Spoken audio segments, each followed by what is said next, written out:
उपनिषद ज्ञान में आपका स्वागत है। एक सवाल जो शायद हम सब कभी न कभी सोचते हैं कि आखिर हम दुखी क्यों होते हैं। क्या इसका कारण हमारी परिस्थितियां हैं या कुछ और? ये एक बहुत गहरा सवाल है और उपनिषद कहते हैं कि इसका जो असली कारण है वो बाहर नहीं बल्कि हमारे अंदर है। वे इस कारण को अविद्या कहते हैं। अविद्या?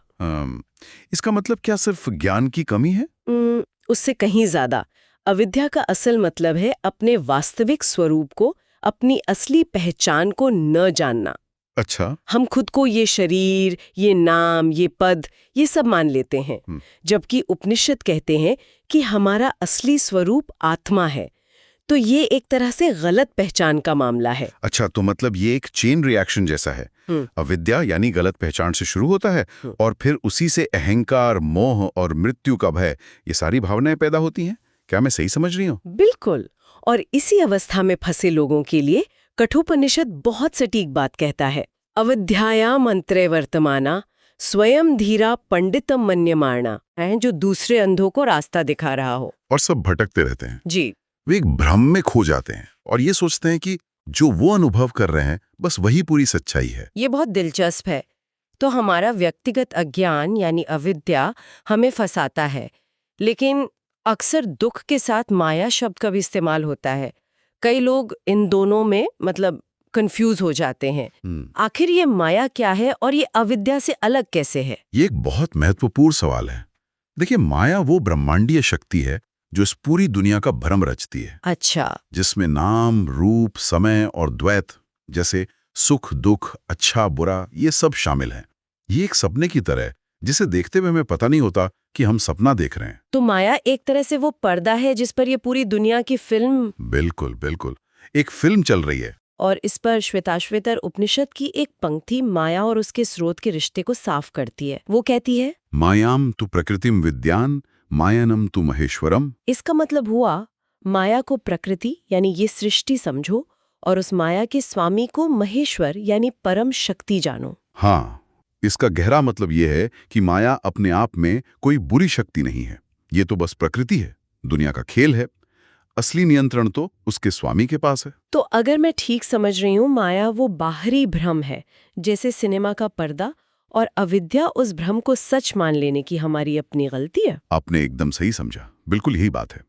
माया ब्रह्मांडीय भ्रम है जो दुनिया बनाती है और अविद्या व्यक्तिगत अज्ञान है जो हमें यह विश्वास दिलाती है कि यही भ्रम वास्तविक है।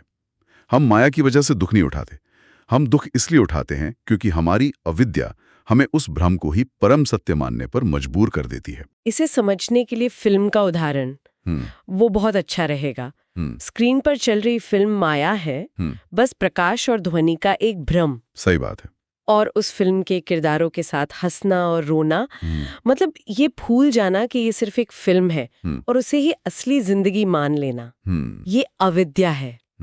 और जिस पल हम ये भूलते हैं उसी पल भावनाएं हम पर हावी हो जाती हैं और दुख पैदा होता है। तो इस अविद्या की आंखों पर बंदी पट्टी को उतारा कैसे जाए? इस सपने से जागने का रास्ता क्या है? इसका एकमात्र रास्ता है आत्मज्ञान। जब विवेक और आत्मविचार से अविद्या नष्ट हो जाती है, तब आप इस सपने से जाग जाते हैं।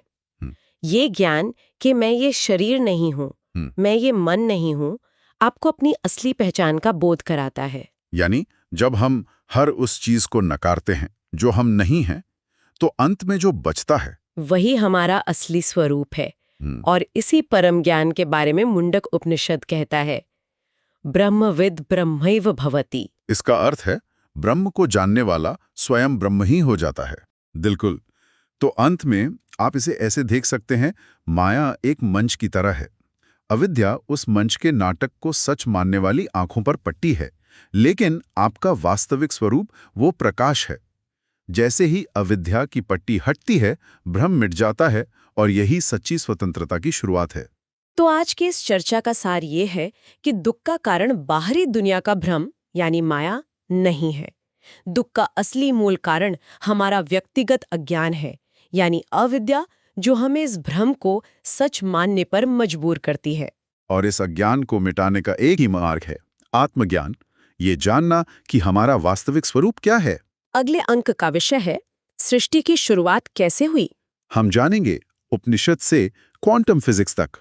इस यात्रा को जारी रखने के लिए पॉडकास्ट को फॉलो करें और इंस्टाग्राम पर @उपनिषद ज्ञान को भी फॉलो करें, जहां इसी विषय को विजुअल कैरोसेल पोस्ट के माध्यम से समझाया गया है।